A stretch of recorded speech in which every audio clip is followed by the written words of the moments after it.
یرید اللہ ان یخفف عنکم، اگر اس راستے پر چلو گے تو اللہ تمہیں ہلکا پھلکا کر دے گا، تمہارے اسٹریس دور کر دے گا، تمہاری یہ جو اینزائٹی اور ڈپریشن کا لفظ پوری دنیا میں چلا ہے، یہ اللہ تمہارے دور کر دے گا اگر تم اسلام پہ چلو گے۔ اللہ تعالیٰ نے تمہارے یہ دین کو شریعت بنایا۔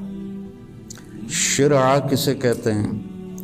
بہتے پانی کو کہتے ہیں۔ تو اس کے پیچھے وہ خوبصورت معنی ہے کہ بہتا پانی، میٹھا پانی، زندگی کی سب سے بڑی ضرورت، سیکھنے کے لیے ہر میدان میں اللہ تعالیٰ نے محنت رکھی ہے، بغیر محنت کے نہیں۔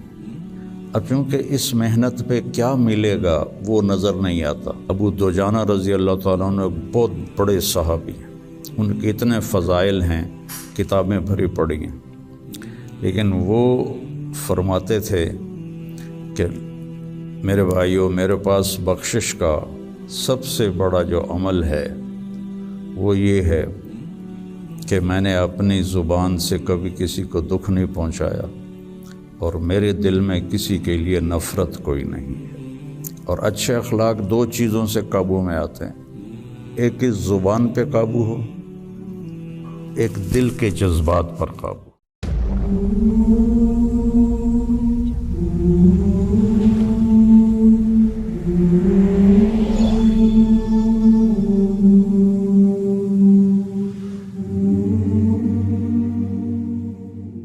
بسم اللہ الرحمن الرحیم، والصلاة والسلام علی رسولہ الکریم وعلی آلہ واصحابہ اجمعین، اما بعد۔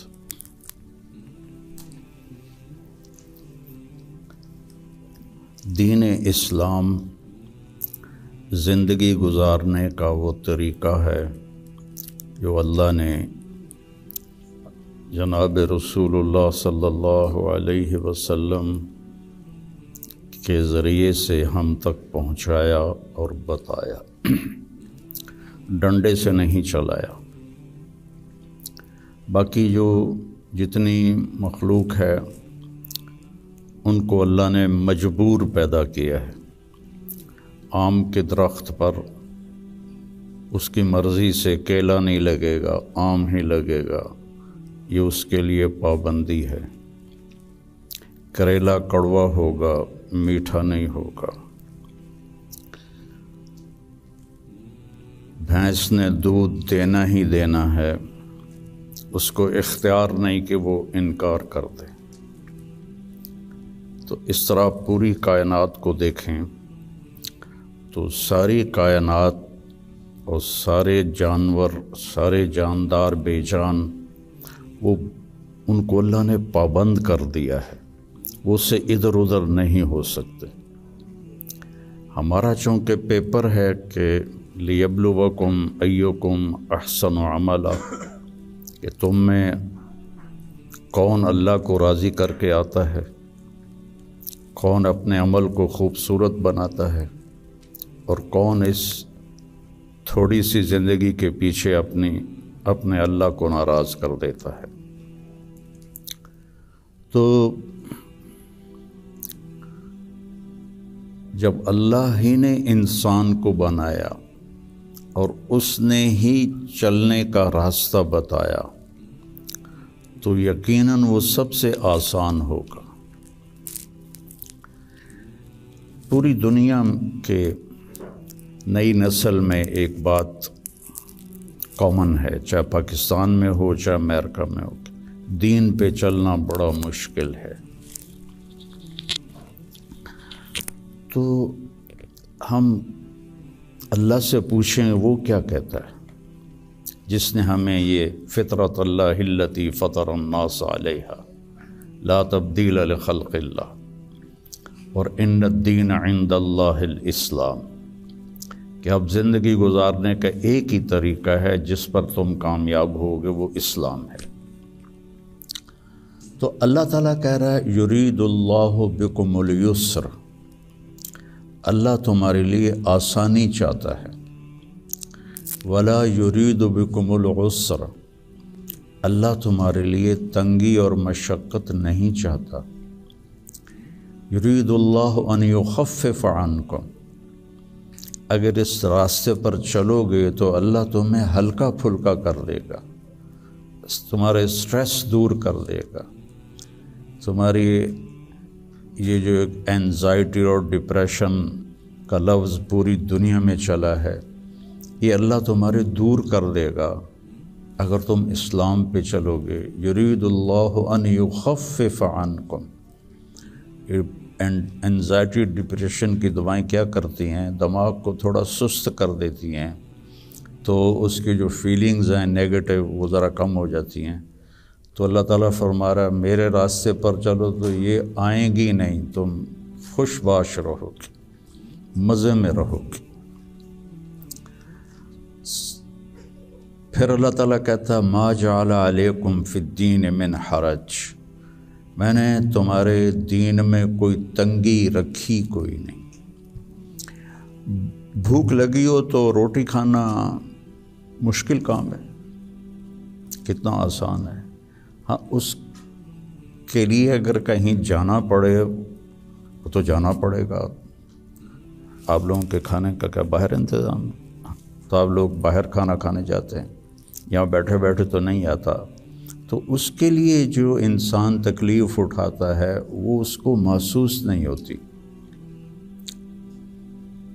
تو بغیر مقصد کے جب کوئی تکلیف آتی ہے تو وہ محسوس ہوتی ہے۔ یہ میں پورا امریکہ، یورپ، آسٹریلیا، سارے بر اعظم پھرا ہوں۔ آپ کے ملک میں لائف بہت ٹف ہے، آسان نہیں ہے، بہت مشکل لائف ہے۔ تو اللہ تعالیٰ کہہ رہا ہے تم میرے راستے پر آ جاؤ، ہم تمہاری زندگی کو آسان کر دیں گے، چونکہ اس میں تنگی ہے ہی کوئی نہیں۔ پھر ایک حدیث سناتا ہوں آپ کو، ان اللہ شرع الدین،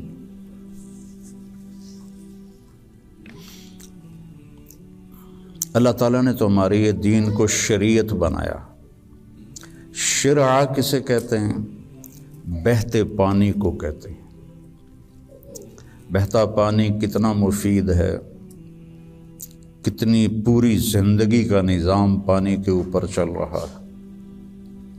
تو اتنی خوبصورت تشبیہ دی بہتے پانی کے ساتھ کہ جیسے بہتا ہوا پانی، یہ جو سمندر کے کنارے ہوٹل بنے ہوئے ہیں ان کے کرائے زیادہ ہیں، جو اس کمرے کا وہاں ویو سمندر کا ہوتا ہے اس کا کرایہ زیادہ ہے۔ تو پانی پر اللہ تعالیٰ نے زندگی کو چلایا ہے۔ وَجَعَلْنَا مِنَ الْمَاءِ كُلَّ شَيْءٍ حَيٍّ، اور اللہ قرآن میں کہتا ہے کہ میں نے ہر جاندار کو پانی سے پیدا فرمایا۔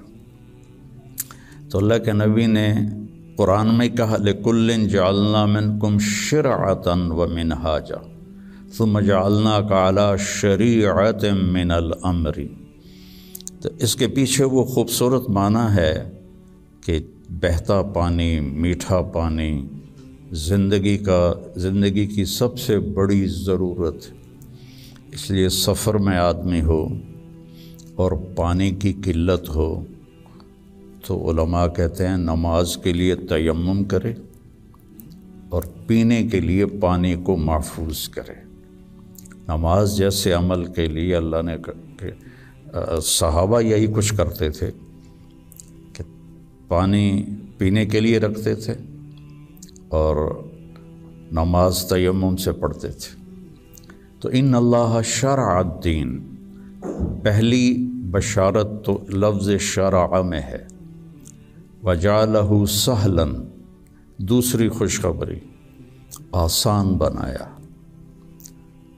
تیسری خوشخبری سمحن، بہت نرم بنایا، چوتھی خوشخبری واسعاً، بہت کھلا کشادہ بنایا، پانچویں خوشخبری ولم یجعلہ ضیقاً، اور اس میں کوئی تنگی نہیں رکھی۔ لیکن جیسے ہر چیز کو سیکھنا پڑتا ہے، دین کو بھی سیکھنا پڑتا ہے۔ یہ بڑے بڑے ٹرالے جو چلا رہے ہوتے ہیں، یہ اتنے بڑے بڑے کروز، کئی دفعہ میں نے ان میں سفر کیا ہے، اتنے بڑے بڑے 5-5 ہزار آدمی اٹھا کے وہ جو ڈرائیور چل رہا ہے، وہ دیکھنے میں کتنا مشکل ہے۔ پھر پانی میں بریک لگانا یہ کتنا عجیب مشکل کام ہے، لیکن چونکہ سیکھ لیا تو چلائے جا رہا ہے۔ گاڑی ایک ہاتھ سے چلا رہا ہے، دوسرے ہاتھ سے موبائل سن رہا ہے، حالانکہ پابندیاں الگ الگ کے حکومت کی، پھر بھی موبائل یہاں لگایا ہوا ہے۔ ہمارے ہاں تو موٹر سائیکل پر بیٹھا ہوا ہے، ایسے موبائل کر کے جا رہا ہوتا ہے، کھوتا ریڈی چلاتے ہوئے اپنا موبائل یہاں رکھا ہوتا ہے۔ تو سیکھنا پڑتا ہے، سیکھے بغیر تو آدمی سائیکل بھی نہیں چلا سکتا۔ سیکھنے کے لیے ہر میدان میں اللہ تعالیٰ نے محنت رکھی ہے، بغیر محنت کے نہیں۔ اب چونکہ اس محنت پہ کیا ملے گا وہ نظر نہیں آتا تو مشکل نظر آتا ہے، اور امریکہ میں جاب کرنے میں کیا ملے گا وہ نظر آتا ہے، تو اس کے لیے ایسے روبوٹ کی طرح بھاگ رہے ہیں، روبوٹ کی طرح جاب۔ جو بڑے بڑے کاروباری ہیں وہ بھی مزدور کی طرح کام کرتے ہیں، وہ بھی ایسے فری نہیں ہے کہ بھئی اب میرا بڑا کاروبار ہے میں آرام سے گھر بیٹھوں آدمی رکھ لوں، نہیں۔ تو وہ مشقت اس لیے آسان ہوتی ہے کہ اس کی آؤٹ پٹ نظر آ رہی ہوتی، اور جو دین کے اللہ نے ہم سے ڈیمانڈ رکھی ہے، چند ہیں، کوئی بڑی زیادہ نہیں ہے، چند مختصر، ایک لا الہ الا اللہ محمد رسول اللہ کی گواہی، وہ اللہ کا فضل، ہم سارے مسلمان یہ گواہی دیتے ہیں۔ پھر 5 وقت کی نماز ہے، اور سفر میں آپ کے لیے اللہ نے آدھی کر دی ہے، اکٹھی کر دی ہے، ظہر عصر اکٹھی پڑھ لو، مغرب عشاء اکٹھی پڑھ لو، اور رمضان کے روزے ہیں سال کے بعد، حج اور زکوٰۃ پیسے والوں پر ہے، عام لوگوں پر نہیں ہے۔ اور پھر ان میں کوئی کمی کوتاہی ہو جائے تو اللہ نے معافی رکھی ہے، کوئی نماز چھوٹ گئی قضا پڑھ لے، معافی مانگ لے، معاف ہو جائے گا۔ روزہ عذر کے ساتھ چھوڑے تو کوئی گناہ نہیں، بغیر عذر کے چھوڑے تو معافی مانگ لے اور روزہ رکھ لے تو وہ ہو گیا۔ اس کے بعد میں آپ کو ایک حدیث سناتا ہوں، آپ کو پورا دین آپ کے ہاتھ میں آ جائے گا۔ 10 لاکھ حدیثیں ہیں، میں ایک حدیث سنانے لگا ہوں، صرف ایک۔ میرے نبی نے فرمایا 4 اذا کانت فیک، 4 کام کر لو، صرف 4 کام کر لو، دنیا بھی تمہاری ہے، آخرت بھی تمہاری۔ پہلی چیز صدق و حدیث، ہمیشہ سچ بولو، جھوٹ نہ بولو، مذاقاً بھی جھوٹ نہ بولو، سچ بولو۔ دوسری چیز حفظ و امانت، کسی کو دھوکہ نہ دو، کسی کے ساتھ 2 نمبری نہ کرو۔ تیسری چیز حسن و خلیقت، اپنے اخلاق اچھے کرو، اور اچھے اخلاق 2 چیزوں سے قابو میں آتے ہیں، ایک اس زبان پہ قابو ہو، ایک دل کے جذبات پر قابو ہو، دل میں کسی کے لیے نفرت نہ ہو، اور زبان سے کسی کے کو ذلیل کرنے کا بول نہ ہو، غیبت نہ ہو، بہتان نہ ہو، جھوٹ نہ ہو، گالی گلوچ نہ ہو، تو کسی کو دل توڑنے والی گفتگو نہ ہو۔ یہ 2 باتیں کوئی عورت کوئی مرد کر لے تو اس کے تقریباً سارے ہی اخلاق اس کے قابو میں آ جاتے۔ ابو دجانہ رضی اللہ تعالیٰ عنہ ایک بہت بڑے صحابی ہیں، ان کے اتنے فضائل ہیں، کتابیں بھری پڑی ہیں، لیکن وہ فرماتے تھے کہ میرے بھائیوں، میرے پاس بخشش کا سب سے بڑا جو عمل ہے وہ یہ ہے کہ میں نے اپنی زبان سے کبھی کسی کو دکھ نہیں پہنچایا اور میرے دل میں کسی کے لیے نفرت کوئی نہیں ہے۔ وہ بدر میں شریک ہوئے، احد میں شریک ہوئے، خندق میں شریک ہوئے، حدیبیہ میں شریک ہوئے، حج میں شریک ہوئے، یمامہ میں شہید ہوئے، اتنی بڑی فضیلتیں، لیکن وہ کہتے ہیں میرے پاس بخشش کا عمل یہ ہے کہ میں نے اپنی زبان سے کبھی کسی کو دکھ نہیں پہنچایا اور میرے دل میں کسی کے لیے نفرت نہیں ہے۔ یہ فرائض کے بعد اس دو چیزوں پہ آپ عمل کر لیں تو آپ کے اخلاق بہت عالی ہو جائیں گے۔ اور چوتھی چیز فرمائی عفت فی طعمۃ، کہ رزق حلال کماؤ۔ تو یہ 4 کام ہیں: سچ بولنا، دیانتداری سے کام کرنا، دھوکہ نہ دینا، اخلاق اچھے رکھنا اور رزق حلال کمانا۔ تو ان 4 کاموں پر جہاں مرضی آپ دنیا میں زندگی گزاریں، آپ کی دنیا بھی بن جائے گی، آپ کی آخرت بھی بن جائے گی۔ یہ تبلیغ میں اس کو سیکھنے کی محنت ہوتی ہے کہ اس میں تھوڑا وقت لگتا رہے تو زندگی کو ایک رخ مل جاتا ہے اور عمل کی توفیق مل جاتی ہے۔ نماز کی شروع